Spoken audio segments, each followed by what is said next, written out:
हैदराबाद के पुराने शहर के एक इलाके की एक तंग बस्ती, संकरी गलियां, कूड़े कचरे के ढेर, टाट और बुझे हुए रंगों के लटकते कपड़े और एक बेहिसाब गहमा गहमी का माहौल। ऐसे ही जगह एक 13-14 साल की लड़की जारा अपने आने वाले कल के ख्वाबों में गुम थी। जारा को लगता कि 7 समुंदर पार से कोई शहजादा उसकी ज़िंदगी में आएगा और उसे ले जाएगा।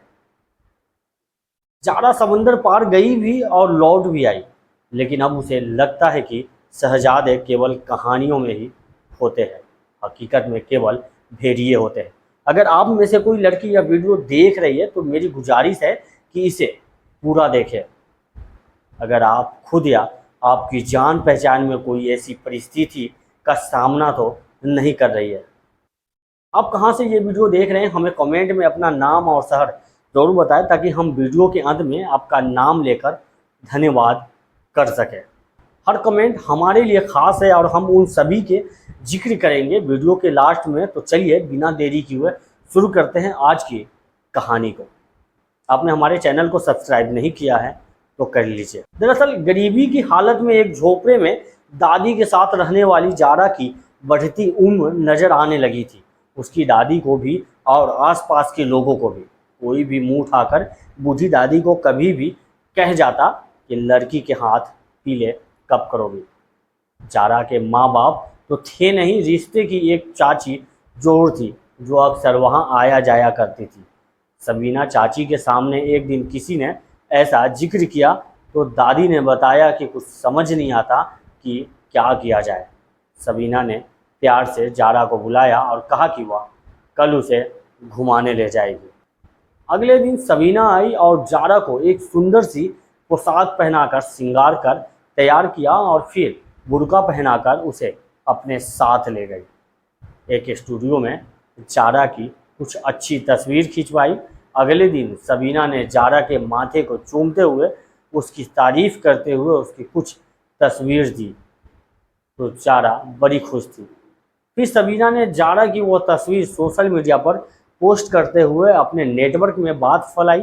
एक जरिए से पता चला कि यमन में रहने वाले एक शेख को जारा पसंद आ गई है और वह निकाह करने के लिए अच्छी रकम देने को तैयार है। सबीना ने इस सिलसिले को आगे बढ़ाने की बात कहते हुए जारा के घर का रुख किया। जारा की दादी को अच्छी रकम का लालच देते हुए कहा कि अब उसके आखिरी दिन आराम से कट जाएंगे, इतना तो मिल ही जाएगा। जारा का नसीब भी संवर जाएगा, वो राज करेगी वहाँ। दादी को अपनी सेहत और उम्र की चिंता तो रहती थी, तो वो राजी हो गई। बात चल निकली, लेकिन एक पेच फंस गया। यमन से उस शेख ने पैगाम भिजवाया कि वीज़ा मंजूर नहीं होने की वजह से भारत आ नहीं सकता, इसलिए तरकीब यह है कि फ़ोन और इंटरनेट के जरिए शादी हो जाए। उसके बाद वह जारा के लिए वीज़ा वगैरह का इंतज़ाम करवा देगा और उसे यमन बुला लेगा। इसके लिए उसने एडवांस के तौर पर एक रकम भिजवाने का वादा भी किया। सबीना ने फिर किसी तरह दादी को मना लिया। हैदराबाद के इन इलाकों में नाबालिग लड़कियों की ऐसी विदेशी शेखों से शादी कराने के लिए कुछ बिचौलिए होते हैं। ये लोग काजियों और शादी के कानूनी दस्तावेज बनवाने जैसे बंदोबस्त करते हैं। सबीना ऐसे ही एक बिचौलियों को जानती थी तो उसने सब इंतजाम करने को कहा। आखिरकार सब इंतजाम हो गया और जिस रात जारा की शादी होना था उसी शाम सबीना उसके घर पहुंची, दुल्हन का जोड़ा लेकर।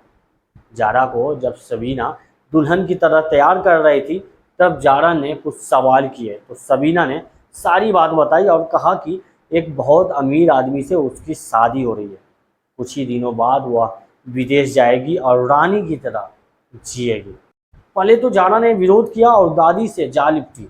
दादी ने जारा से कहा कि वह अब और कितना जिएगी, कभी ना कभी तो यह होना ही है। फिर सबीना ने जारा को कस्में दी और भरोसे भी। सब अच्छा हो रहा है, किसी तरह जारा राजी हो गई। एक काजी ने छोटे से छोपड़े के में पहुंचकर फ़ोन के जरिए निकाह पढ़वाना शुरू किया और शादी की कागजी कार्रवाई पूरी हो गई। सबीना ने काजी और बिचौलिए को तय रकम दी और सब चले गए। कुछ दिन तक जारा के लिए कुछ खरीदारी और सामान बांधने का सिलसिला चलता रहा। उसे समझाइश दी जाती रही कि क्या कैसे करना है। आखिरकार जारा का विजय भी आ गया। अब जारा को यह मुश्किल हुई कि वह अकेले यमन जाने वाली है। पहली बार हवाई सफ़र, और वो भी अकेले एक अनजान देश में। सबीना ने कहा कि हवाई जहाज़ तक छोड़ने वह जाएगी और वहाँ हवाई अड्डे पर उसका दूल्हा खुद उसे लेने आएगा।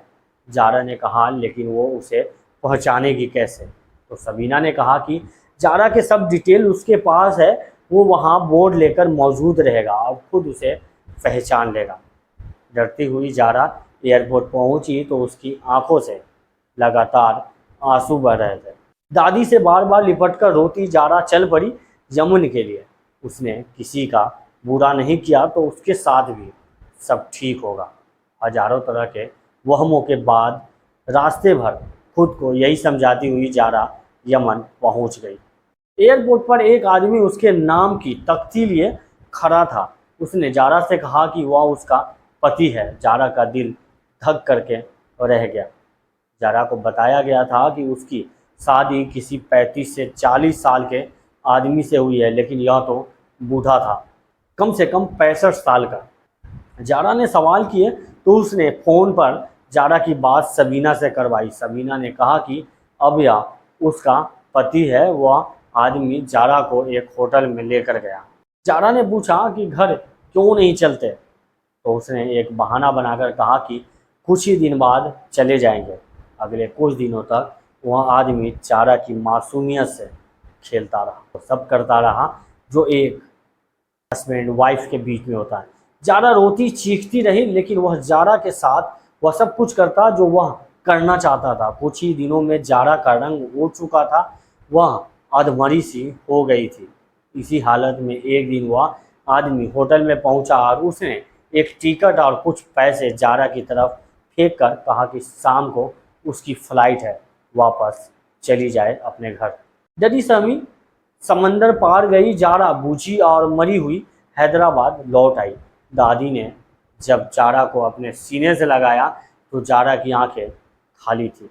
न कोई सवाल था, न आंसू का एक कतरा। कुछ ही दिनों में इतनी जल्दी जो कुछ हुआ, अब जारा को लगता है कि समंदर पार से शहजादे केवल कहानियों में आते हैं। हकीकत में हर तरफ भेड़िए ही है। फिर वह गैर आदमी हो या उसकी अपनी चाची सबीना। मानव तस्करी का शिकार लड़कियों महिलाओं के पुनर्वास से जुड़े एक एनजीओ चलाने वाली शाहीन के सर्वे में उल्लेख है कि हैदराबाद के कुछ इलाकों में से 1/3 से ज़्यादा घरों की लड़कियों को अरब देशों में ब्याहा जाता है। गरीबी इसका बहुत बड़ा कारण है और हैदराबाद में इस तरह का इतिहास रहा है। हैदराबाद के नसेमन नगर, सुल्तान शाही, बाबा नगर, शाहीन नगर, गोलकोंडा की अहमद कॉलोनी जैसे इलाकों के करीब 368 घरों में बातचीत कर यह सर्वे तैयार किया गया। इस सर्वे और बाकी रिपोर्ट के हवाले से सामने आया कि ऐसी लड़कियों की संख्या अच्छी खासी है जिन्हें शादी के नाम पर एक तरह से बेचा जाता है। ज़्यादातर इन पीड़ित लड़कियों की उम्र 12 से 17 साल के बीच होती है। उन्हें सेक्स गुलाम या दूसरे कामों के लिए बतौर गुलाम इस्तेमाल किया जाता है। इन मामलों में पुलिस का कहना रहा है कि हैदराबाद में यह एक तरह से संगठित अपराध बन चुका है।